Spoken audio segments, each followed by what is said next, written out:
Ibnu Katsir surat As-Saffat 1 sampai 21. Disebutkan di sini surat As-Saffat itu Makkiyah, surat yang turun di Mekah. Artinya pada saat sebelum Nabi Shallallahu Alaihi Wasallam hijrah, surat itu turun gitu.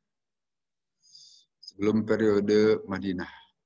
Nah, di sini Allah bersumpah, sebagaimana kita ketahui huruf sumpah itu ada 3, waw, ta, dan ba. Jadi kalau mengucapkan wallahi, tallahi, billahi itu pernyataan sumpah. Yang dalam terjemahan bahasa kita itu jadi demi Allah. Wallahi demi Allah. Billahi juga demi Allah. Tallahi demi Allah. Sumpah itu diucapkan, dinyatakan untuk menguatkan pernyataan berikutnya.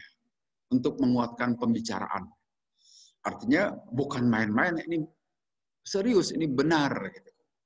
Nah, di sini Allah bersumpah, was-saffati, demi saf-saf barisan-barisan. Ya, saf, barisan sholat juga itu disebut saf. Kadang dibacanya saf, ya harusnya saf. Demi sop-sop. Diriwayatkan di sini dari Sufyan Tsauri, Anil A'mash, An Abi Tuha, An Masruq, dan seterusnya. Wasofati sofa itu yang dimaksud adalah barisan-barisan malaikat. Sebagaimana kita ketahui, para malaikat itu di langit dunia atau di langit lebih atasnya lagi, mereka itu bersop-sop, berbaris-baris untuk menerima perintah Allah. Mereka dalam keadaan rapih berbarisnya itu. Sepasang sol kawas kita sholat jamaah kan, atau jarang-jarang tidak. Mereka itu berrapat. Wahai al-malaikah itu menurut penafsiran Imam Sufyan Tsauri. Fazajirati zajro, dan juga demi para malaikat. Jaziro itu adalah para malaikat yang mencegah kepada manusia, khususnya di sini, dari melakukan perbuatan yang terlarang.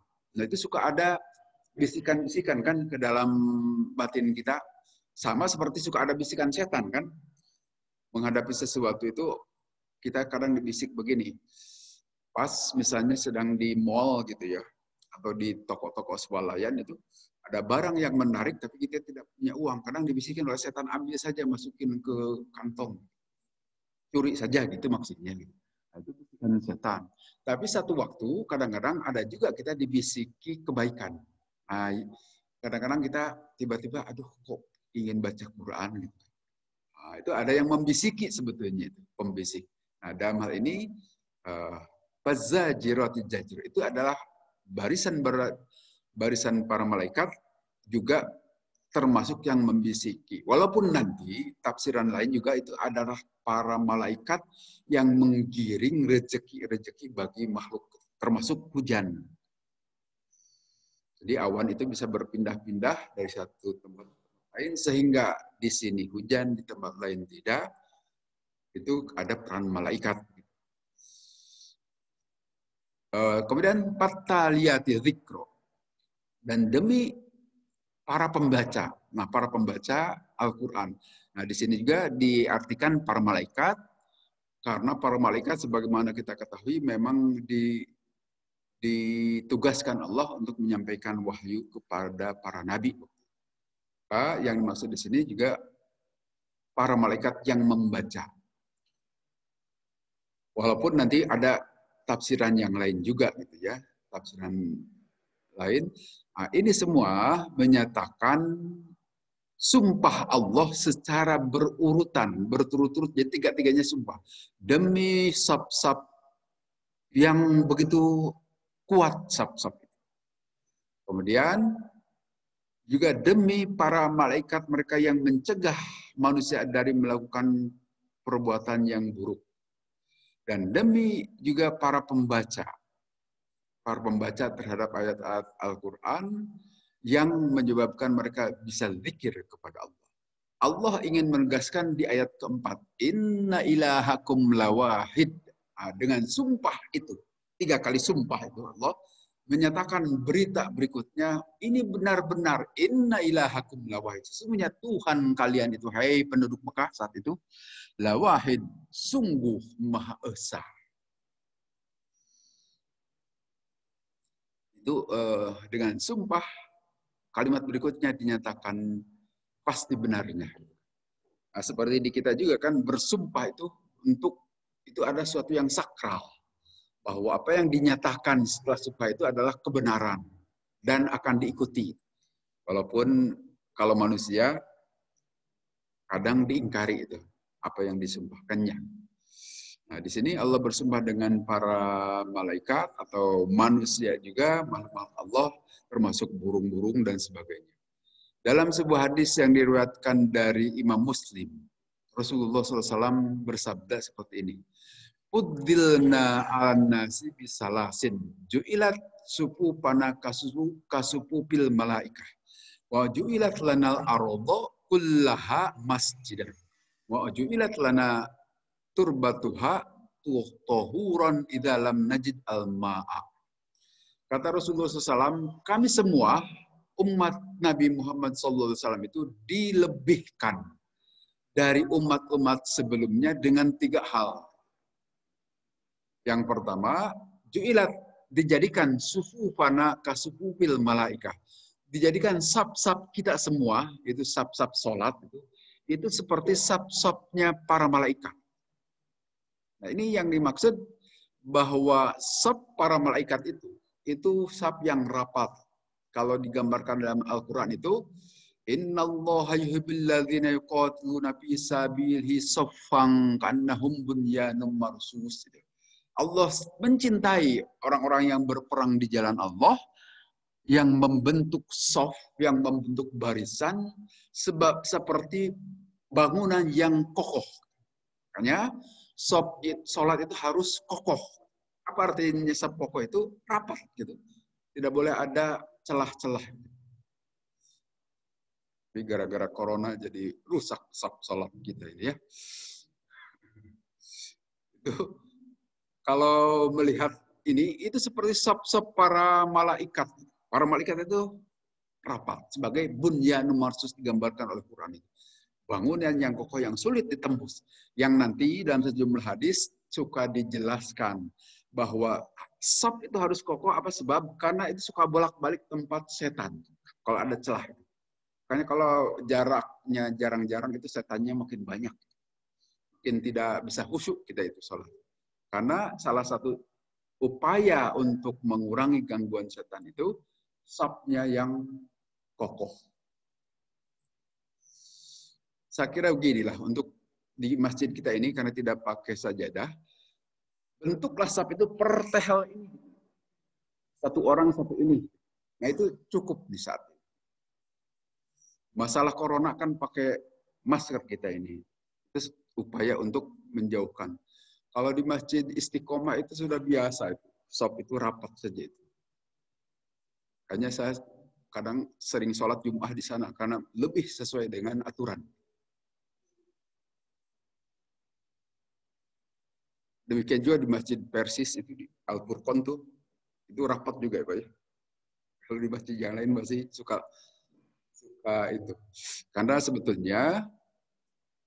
sebetulnya di sini begitulah yang disyariatkan.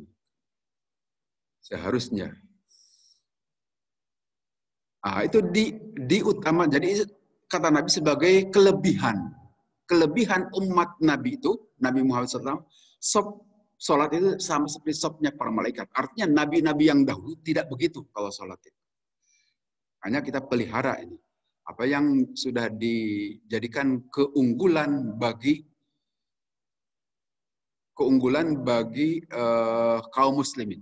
Kemudian kata Nabi, waju'ilat lanal ardo kullaha masjidan. Dan telah dijadikan bagi kita semua, bumi itu semuanya masjid. Artinya boleh kita sholat dimanapun. Sepanjang di muka bumi. Kecuali nanti ada kekecualian di jamban, di kandang-kandang yang tempat kotor.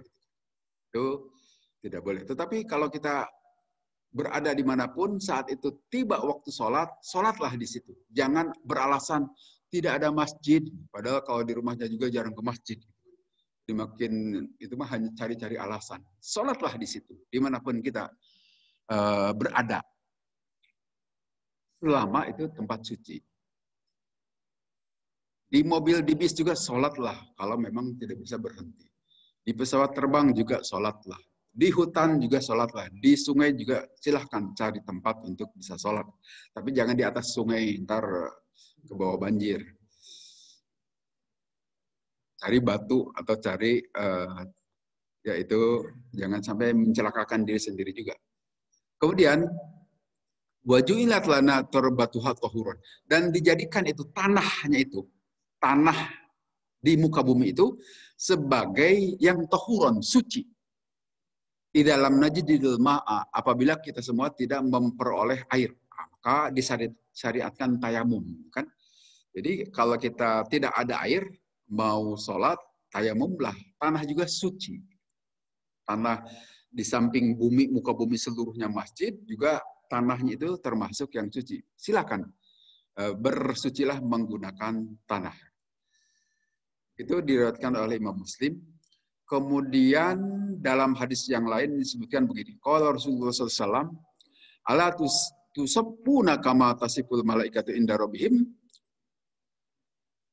Kata Rasulullah, apakah kalian tidak membangun sop-sop itu sebagaimana para malaikat membangun sop-sop di sisi Tuhan mereka? Kepada para sahabat Nabi bertanya gitu. Qulna, kami menjawab, wa kaifa tasiful malaikat inda rabbihim? Bagaimana halnya para malaikat itu kalau membentuk sop-sop di sisi Tuhannya, wahai Rasul? Itu pertanyaan sahabat. Kemudian Nabi menjawab, yutimmus sufufal mutaqaddimata wa yatarosuna bis-sauf. Mereka itu menyempurnakan saf-saf yang di depannya gitu kan. Wa yatarosuna bis-sauf, dan mengokohkan safnya. Nah, jadi dalam hal ini satu penjelasan dari Nabi. Kalau membangun saf salat, saya suka sering lihat para ibu itu belum sempurna saf depan sudah buat di belakang. Selesaikan dulu saf di depan, setelah itu baru bangun saf baru. Itu aturan dasar itu. Jangan bikin saf itu suka-suka sendiri karena ingin dapat angin dekat pintu biar cepat kabur misalnya gitu. Bukan begitu. Tetapi sempurnakan dulu saf depan. Demikian juga di saf-saf para bapak nih. Ya terutama yang suka tidak ikut pengajian ya, tidak ngerti mereka itu. Kadang-kadang bikin saf itu masih kosong, ujung-ujung jelek gue di kiri gitu kan situ. Padahal harusnya dibangun dari tengah, baru menjajar ke sana. Atau kadang-kadang di depan, di tengah itu baru 1-2 orang, ada orang baru datang tidak mau menyatu sini, tapi di kiri atau di kanan. Itu susah ini kita pendidikan. Hal yang kecil-kecil gitu saja itu belum semua kaum muslimin memahami ternyata. Padahal pengajian, dakwah jalan terus, tetapi ternyata sulit memahamkan. Bagaimana pula untuk membangun keseragaman kita kaum muslimin menghadapi berbagai gejolak kehidupan ini. Kita sulit untuk bersama. Dalam membangun sop gitu aja susah. Kadang-kadang orang itu membangun saf itu sesuai selera pribadi itu. Sebetulnya saf di depan itu masih bisa dimasuki, tapi orang itu tidak saya sukai itu. Tidak mau dekatan dengan orang itu. Akhirnya buatlah saf sendiri. Itu sebetulnya menyalahi aturan. Yutimmus sufufa al-mutaqaddimata wa yatarosuna fis-saff. Itu kata Nabi SAW.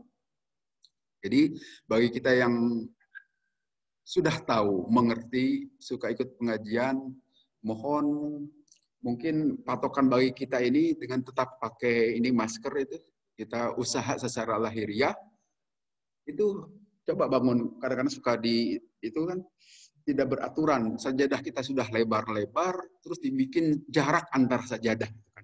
Akhirnya makin tak karuan itu. Apa sebab? Ini ketentuan sudah pasti kalau ini. Menurut Nabi itu. Aturan agama. Tapi kalau soal corona itu kan sesuatu masih dugaan. Dan kita juga berusaha menggunakan ini kan. Bahwa kita bukan gegabah nantang Quran, bukan itu. Tapi dalam hal ini kita utamakan aturan agama yang sudah pasti menghadapi sesuatu yang masih kemungkinan. Kan nanti ya memang ada kaidah-kaidah usul fikih lah untuk menjelaskan itu. Ada yang menguatkannya, tapi saya kira bagi kita, di kita itu tidak dipakai jarak-jarak kan. Sudah bagus masjid. Hanya kadang-kadang itu coba sajadah yang lebar-lebar itu dirapatkan saja. Jangan dibuat jarak lagi karena makin berjarak, makin tidak mengikuti ketentuan syariah. Ya biarlah di masjid lain itu urusan mereka. Tapi kita yang tahu mengerti soal ini, ikutilah aturan agama. Sekali lagi beragama itu bukan berdasarkan perasaan. Saya sering menyatakan, tetapi berdasarkan aturan. Itu, ini saya menyampaikan berdasarkan dalil-dalil agama jelas, bukan selera pribadi juga saya. Yang penting saya sudah menyampaikan bahwa nanti dalam pelaksanaannya beda lagi, itu maka terserah. Kemudian di ayat berikutnya,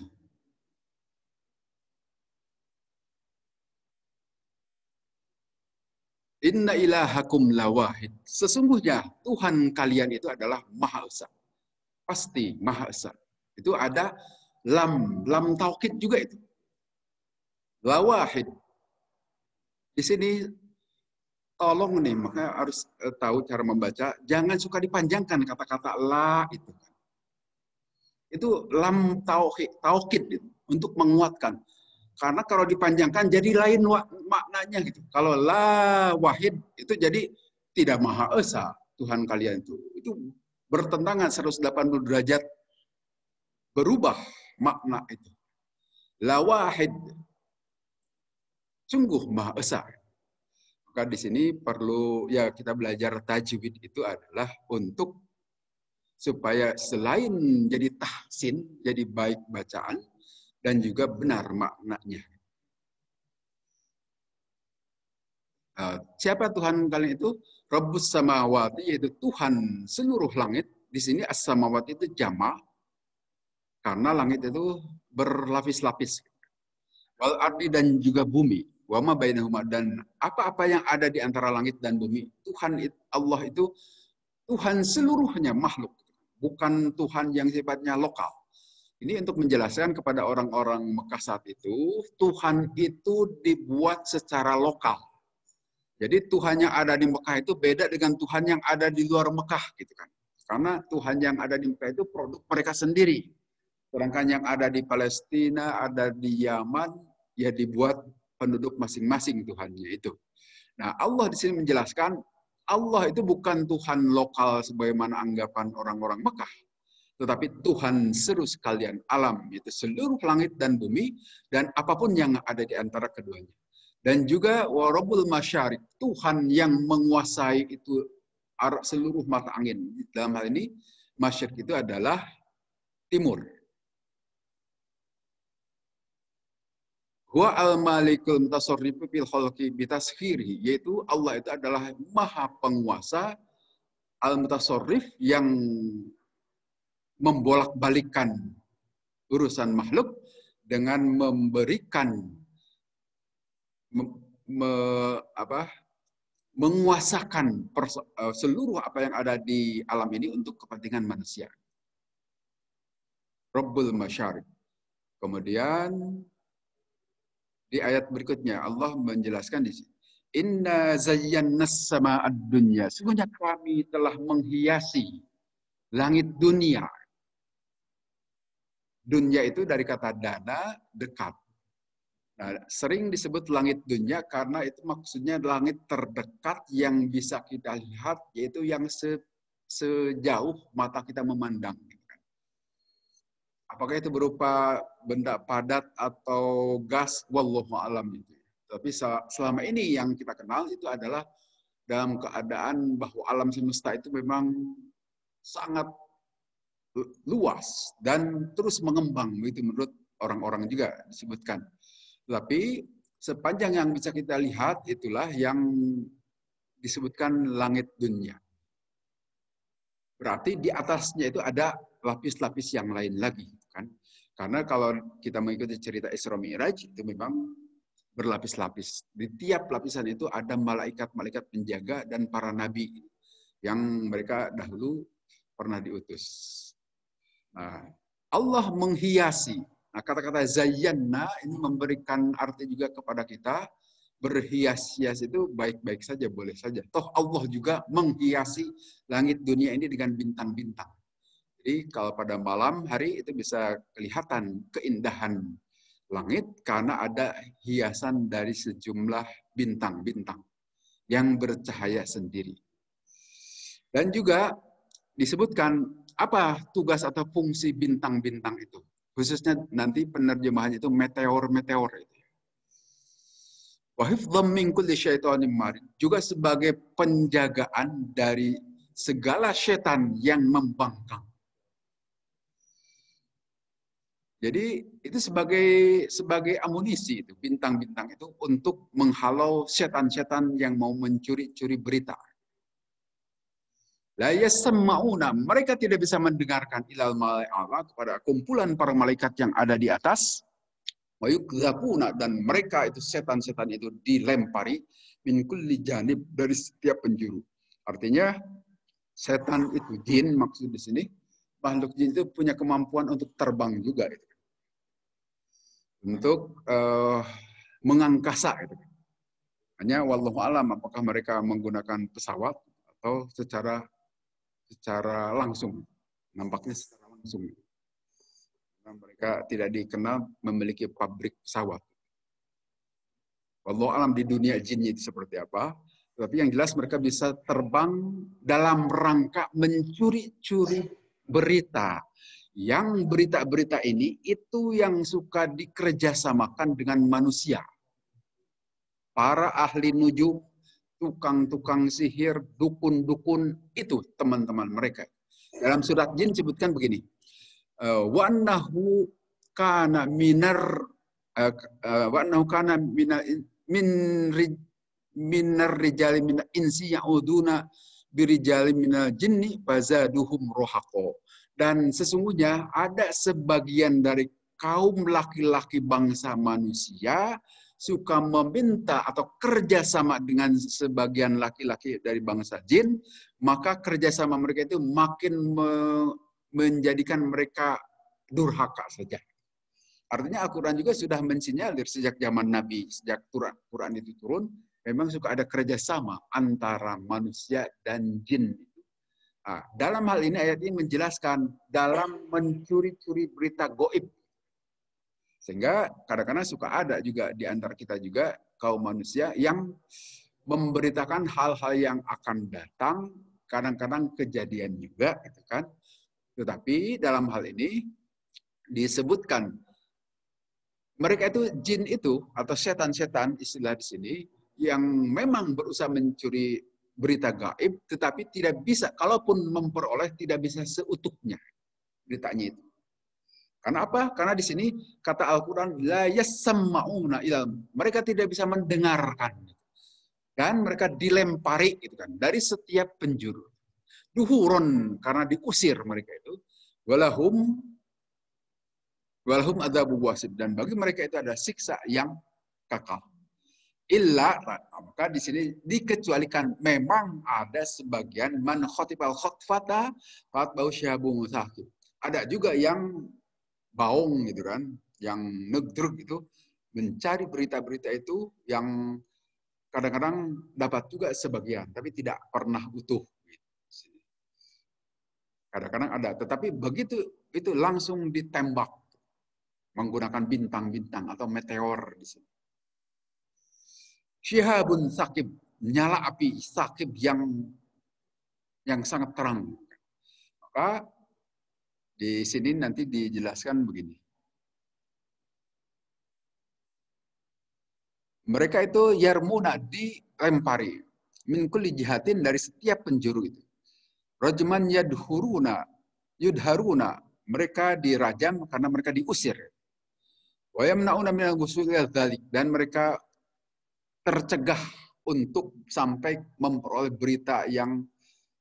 berita-berita gaib gitu, yang dibawa oleh para malaikat. Illa man khatibal khotbata, kecuali yang mencuri-curi berita, yaitu wahya al kalimatu yasma'uha minas samai, mereka itu mencuri kalimah-kalimah yang mereka dengar dari langit, kemudian mereka menyampaikannya kepada orang yang ada di bawahnya. Kemudian juga mereka menyampaikannya kepada yang lain. Jadi dari mereka yang mencuri berita-berita gaib itu disampaikan kepada jin-jin atau setan-setan yang ada di lapis berikutnya, kemudian disampaikan ke berikutnya, kemudian disampaikan kepada orang-orang manusia tadi yang kerjasama dengan jin. Jadi kalau sekarang ada istilah, ada PKS, perjanjian kerjasama antara jin dan manusia, itu memang disinyalir oleh Quran juga memang ada. Ada buku tentang Dajjal atau setan itu, di situ seperti tukang-tukang sihir disebutkan ada perjanjian kerjasamanya itu, ada tulisannya itu, perjanjian kerjasamanya. Walaupun apakah itu benar atau tidak, tetapi itu menurut sinyal-sinyal Al-Quran ada, bisa dilakukan. Hanya masalahnya tertulis atau tidak, apakah pakai meterai atau tidak, itu perjanjian kerjasama itu wallahu a'lam. Tapi di buku itu dibuat tulisan perjanjian kerjasama antara jin dan manusia itu. Karena memang terjadi itu. Kemudian disebutkan begini, dari Ibnu Abbas. Kanat lisyayatini maqaidu bis samai, fakanu yastami'unal wahya. Menurut Ibnu Abbas memang ada bagi setan-setan itu tempat duduk. Makom-makom bagi mereka kan di langit. Maka mereka fakanu yastami'unal wahya. Mereka berusaha mencuri-curi wahyu. Tentu pada zaman kenabian dahulu. Qala wa kanat an-nujumu la tajri wa kanat asyayatinu la turma. Maka saat itu memang bintang-bintang juga memang membiarkan mereka, dan juga setan-setan juga tidak dilempar saat itu. Sami'u al-wahya, mereka mendengar wahyu-wahyu, nazalu yang turun para malaikat membawa wahyu ilal adi ke bumi. Fazadu fil kalimati tis'an. Maka mereka setan yang memperoleh curian berita itu suka menambah-nambah sampai dari satu kalimat menjadi 9. Artinya sebagaimana di kita juga kan, berita yang 1 senti kalau sudah nyebar itu bisa menjadi 1 meter. Ditambah-tambah. Itu kelakuan setan juga begitu. Nah, kemudian kata Ibn Abbas, falamma ba'asa Rasulullah SAW ja'ala syaitana idza qa'ada maq'adahu ja'a shihabun. Maka pada saat setelah diutus Rasulullah Muhammad sallallahu alaihi wasallam, para malaikat tadi yang para jin tadi atau setan-setan tadi yang bisa menikmati suasana mendengarkan wahyu jawaban nabi-nabi sebelum Nabi Muhammad SAW, setelah Nabi Muhammad SAW diutus, mereka diusir sekarang. Tidak bisa lagi leluasa mencuri-curi berita-berita langit. Mereka kalaupun mau mencuri, yaitu harus dengan usaha keras. Artinya, memang menurut ayat ini, setan-setan sebelum diutus Nabi Muhammad SAW itu bebas berkeliaran ke angkasa, ke langit. Tapi setelah diutus Nabi SAW, mereka itu dikejar-kejar. Tidak boleh lagi ditutup pintu langit untuk mereka. Walaupun begitu, karena sudah kebiasaan, mereka tetap berusaha mencuri-curi berita-berita gaib itu. Ini penjelasan dari Ibnu Abbas. Sehingga kalaupun sekarang masih suka ada berita-berita gaib yang kadang-kadang benar, boleh jadi itu memang hasil curian jin setan yang bekerja sama dengan manusia yang mengikatkan diri dengan jin-jin tadi atau iblis atau dengan setan-setan. Itu ayat penjelasannya. Kemudian di ayat berikutnya, fastaftihim, maka minta fatwalah engkau wahai Nabi kepada mereka, yaitu orang-orang kafir, apakah mereka lebih hebat proses penciptaannya atau makhluk lain yang telah Allah ciptakan lebih besar. Pasal haula ilmun karina li ba'si.